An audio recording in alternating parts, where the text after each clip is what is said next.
C'est sur la prestigieuse avenue de la Toison d'Or que Russell N, styliste de renom, nous a offert à nous ainsi qu'au Bado un défilé sauvage avec ses splendides créations pour inaugurer l'ouverture de sa toute nouvelle boutique située au 101 Chaussée de Wavre à 1050 XL. Ce défilé de mode est un flash mob.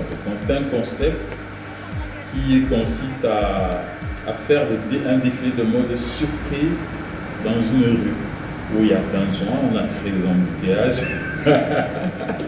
Les gens étaient surpris et tout ça, de voir de belles créations dans la rue et tout ça. Franchement, on a fait un buzz et j'étais justement à l'occasion de l'ouverture de la boutique. On voulait un peu faire un peu de promo, un peu de tapage, un peu booster tout ça. Et voilà, les gens ont adoré. Dis-moi que je suis belle, fais-moi rêver. Ce soir, refaisons le monde. Dis-moi que je suis tout pour toi. Tu ne vois plus les autres femmes tellement tu m'aimes. Ah, je te croirais. Salut, c'est Lincha, spéciale dédicace à Belle Africa Media. C'est vraiment un aller-retour rapide pour soutenir ce styliste? Oui, spécialement pour Russell. C'est vrai que j'ai été invitée à l'inauguration de sa boutique. J'ai trouvé ça très généreux de sa part de vouloir faire profiter en fait à tout le monde de la mode africaine. C'est vrai que dans les rues de Bruxelles, la rendre accessible à tous les passants. Et je voulais le soutenir sur ce projet. Donc oui, jeudi, vous venez de Paris. Quelle est votre actu pour l'instant? Donc j'enregistre mon 4e album. Donc il sera un album clin d'œil à mes origines antillaises. Album qui va s'appeler Il et moi et où j'interprète des titres afro-caribéens. Des Antilles à l'Afrique, il n'y a qu'un pas. C'est vrai, une simple passerelle. Tout à fait. Et est-ce que vous-même portez-vous des créations de stylistes afro-caribéens?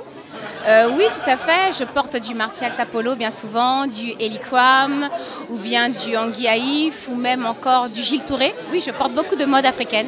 Beaucoup de stylistes m'habillent et franchement, je trouve que c'est un beau mélange puisque souvent on utilise donc des matières donc vraiment africaines comme le pagne et après on peut aussi le décliner avec des coupes un peu plus européennes, donc ce qui rend un peu plus accessible d'abord au premier abord et par la suite c'est vrai que lorsqu'on commence à porter une ou deux tenues on n'arrive plus à s'en passer.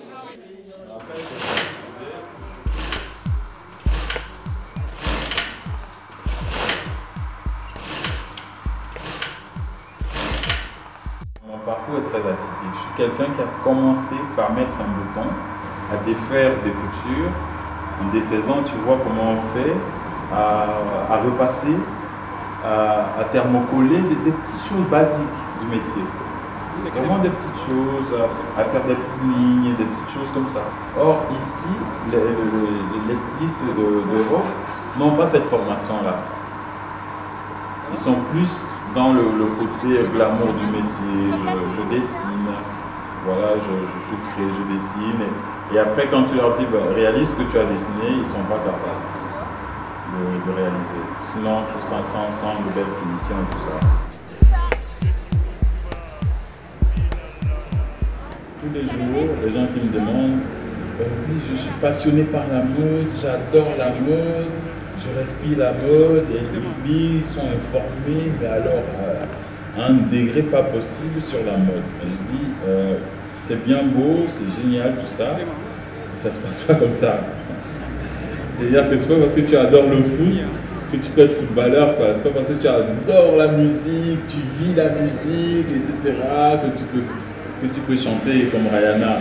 Ça, c'est faux. Faut oublier ça totalement. Donc, la première des choses, c'est vérifier d'abord de façon très froide si vous avez des prédispositions pour ce métier.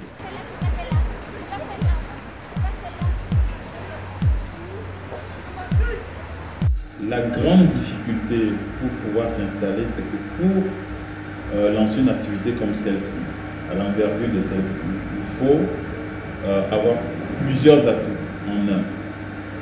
C'est-à-dire qu'en tant que starter, par exemple, on va dire il faut monter un business plan. Bon.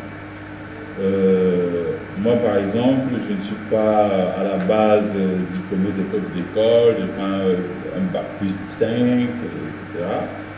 Donc, monter un business plan, déjà, ce n'est pas évident. Au départ, je pensais que ma clientèle serait essentiellement africaine et tout ça, mais j'ai essayé de travailler pour essayer de faire connaître ce que je fais à d'autres communautés. Je te croirais. Donc, si jamais ce qu'on fait vous intéresse, vous pouvez passer à la boutique. C'est situé au 101, chaussée de Wavre. C'est à Bruxelles, à la porte de Namur. D'ailleurs, j'ai oublié de mentionner tout à l'heure que je travaille pour la famille royale. Oui, c'est l'occasion d'en parler. Hein.